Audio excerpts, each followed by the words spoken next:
శ్రీ పొట్టి శ్రీరాములు నెల్లూరు జిల్లా కావలిపట్నంలోని వైఎస్ఆర్సీపీ పార్టీ కావలి ఇన్ఛార్జ్ మాజీ ఎమ్మెల్యే రామిరెడ్డి ప్రతాప్ కుమార్ రెడ్డి తన నివాసంలో మీడియా సమావేశం ఏర్పాటు చేశారు.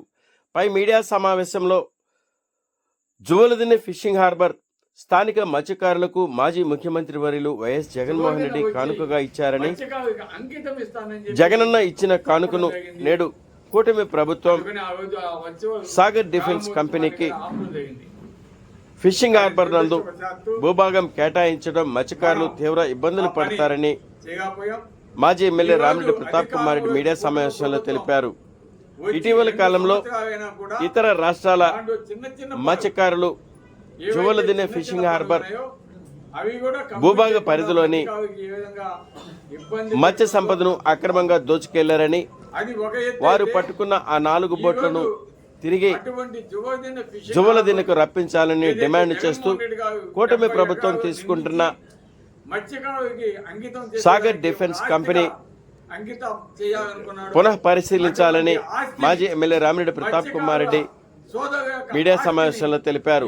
మీడియా సమావేశంలో కావలి నియోజకవర్గంలోని మత్స్యకారుల నాయకులు, మత్స్యకారు పెద్దలు, మత్స్యకారులు పాల్గొన్నారు. డిఫెన్స్ కి సంబంధించిన కంపెనీ భాగస్వామ్యంతో ఉన్న ఆ కంపెనీకి ఇస్తామంటే ఎంత బాధాకరమైన విషయమో ఒకసారి ఆలోచించాలి. రేపు అటువంటి కంపెనీ వస్తే ఈ పక్క ఎవరైనా సరే మత్స్యకారు పోవాలంటే ఐడి కార్డు అడుగుతారు, వాళ్ళ కుటుంబ సభ్యులను పంపరు, ఎవరికైతే ఐడి కార్డు ఉంటుందో వారిని మాత్రమే పంపుతారు. ఇవన్నీ కూడా ఇబ్బందులు అవటమే కాకుండా రాష్ట్రంలో ఉన్న మిగతా ఫిషింగ్ హార్బర్స్ కూడా ప్రైవేట్ పరం చేసేదానికి ఒక మార్గంగా తయారు చేయడం ఈ కూటమి ప్రభుత్వం ఇది కరెక్ట్ కాదని, అందుకే దీన్ని మొగ్గగా ఉన్నప్పుడే తుంచివేయాలని చెప్పి ఈరోజు మత్స్యకారులు అంతా కూడా కలిసి జగన్మోహన్ రెడ్డి గారికి విన్నవించాగా మేము అని ఈరోజు చెప్పడం, దానికి జగన్మోహన్ రెడ్డి గారు వస్తానంటాం ఈరోజు నిజంగా చాలా సంతోషమైన తెలియజేస్తాం.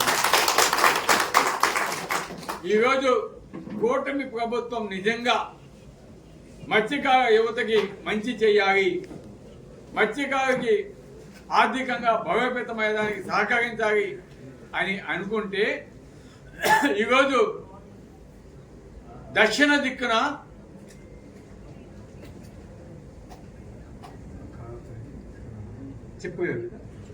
చెప్పగలికి దక్షిణ వైపున నిర్మించిన ఫిషింగ్ హార్బర్ 70 ఎకరాలు ఏదైతే ఉందో మత్స్యకారు ఆస్తి, దాన్ని టచ్ చేయకుండా, దాన్ని డిస్టర్బ్ చేయకుండా, మత్స్యకారు ఆస్తిని ఏ విధంగా ఆక్యుపై చేయకుండా, అదేవిధంగా ఉత్తరం వైపున్న ఆ చెప్పగల ప్రాంతాన్ని అంటే లక్ష్మీపురం వైపు ఉన్న ఆ ప్రాంతాన్ని ఇంకొక హార్బర్గా ఫిషింగ్ హార్బర్గా చేసి వారికి ఇచ్చుకుంటే అక్కడ ఆ ప్రాంతం కూడా అభివృద్ధి చెందేదానికి అవకాశం ఉంటుంది.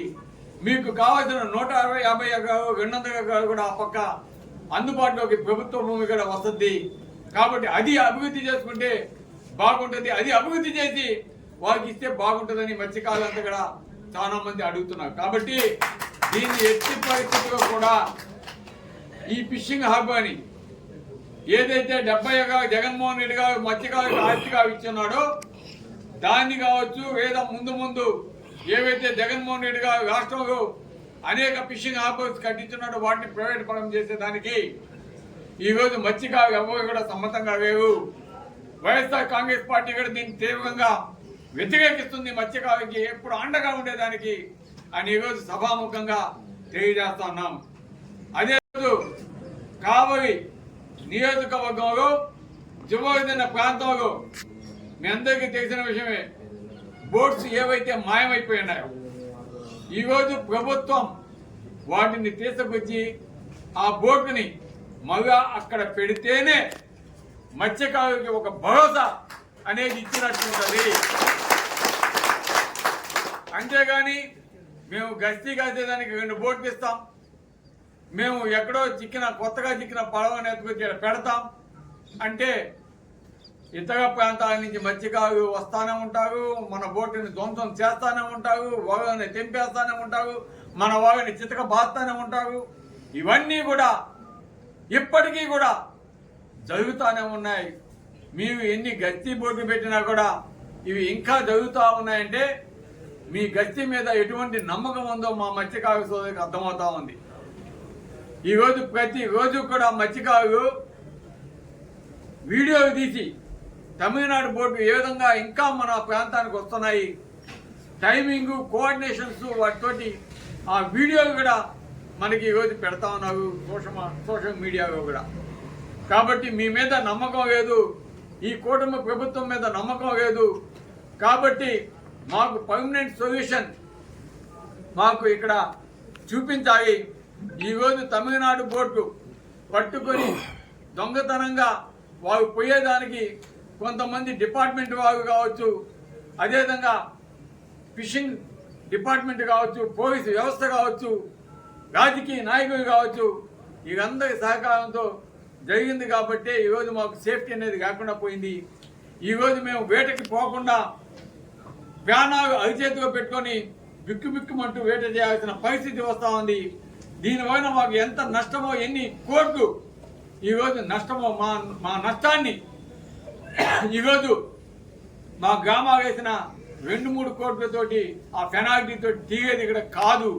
మాకు పర్మనెంట్ సొల్యూషన్ కావాలా, మా సమస్యలన్నీ కూడా జగన్మోహన్ రెడ్డి గారికి చెప్పుకోవాలా. కాబట్టి మాకు ఒక ఇంట్రాక్షన్ కార్యక్రమం కూడా జగన్మోహన్ రెడ్డి గారితో పెట్టించండి, సపరేట్గా మా మత్స్యకారులంతా కూడా మేము మాట్లాడతాము అని చెప్పడం జరిగింది. ఆ విషయాన్ని జగన్మోహన్ రెడ్డి గారికి కూడా మేము తెలియజేశాము. దానికి జగన్మోహన్ రెడ్డి గారు ఒకటే చెప్పాడు, తప్పకుండా మత్స్యకారులతో మాత్రమే ఇంట్రాక్షన్ కార్యక్రమం ఒకటి పెడదాం, వారితో స్వయంగా నేనే మాట్లాడతాను, దానికి అరేంజ్మెంట్స్ కూడా మనం చేద్దామని చెప్పడం నిజంగా చాలా సంతోషం. అందుకే ఈరోజు ఈ విషయాన్ని చెప్పిన వెంటనే ఎవరైతే ఆర్థికంగా ఈరోజు నష్టపోతున్నారో, ఈ బోట్లు ఇబ్బంది పడుతున్నారో, దానికి సంబంధించి మన ప్రాంతంలో ఉన్న 164 గ్రామాల కాపులు కావచ్చు, పెద్దలు కావచ్చు, మత్స్యకారు యువత కావచ్చు, అందరూ కూడా జగన్మోహన్ రెడ్డి కార్యక్రమానికి మేమంతా కూడా వస్తామని చాలా మంది సందేశాలు పంపారు. ఆ రోజు దురాయిగడ వేసుకుని ఈ కార్యక్రమానికి మేమంతా కూడా తరలి వస్తామని చెప్పడం నిజంగా చాలా సంతోషము. దీనికి సంబంధించి రాష్ట్రంలో చాలా మంది మా పార్టీకి సంబంధించిన నాయకులు కూడా రాబోతున్నారు. అదేవిధంగా అందరూ నెల్లూరు జిల్లాలో ఉన్న మాజీ ఎమ్మెల్యేలు కావచ్చు, అదేవిధంగా ఇన్ఛార్జీలు కావచ్చు, ముఖ్య నాయకులు కావచ్చు, ఎమ్మెల్సీలు కావచ్చు, ఎంపీలు కావచ్చు, అందరూ కూడా ఆ రోజు ఈ కార్యక్రమానికి వస్తున్నారు. అదేవిధంగా మా కావలి నియోజకవర్గం తరఫున ఈరోజు కావలి నియోజకవర్గ వైఎస్ఆర్సీపీ ఇన్ఛార్జిగా నేను ఈ తీర ప్రాంతంలో ఉన్న మత్స్యకార గ్రామాలకు సంబంధించిన కాపు, అదేవిధంగా గ్రామ పెద్దలు, మాజీ కాపు, అదేవిధంగా మత్స్యకార యువతని, మహిళని అందరినీ కూడా సాధారణంగా ఆహ్వానిస్తా ఉన్నామని కూడా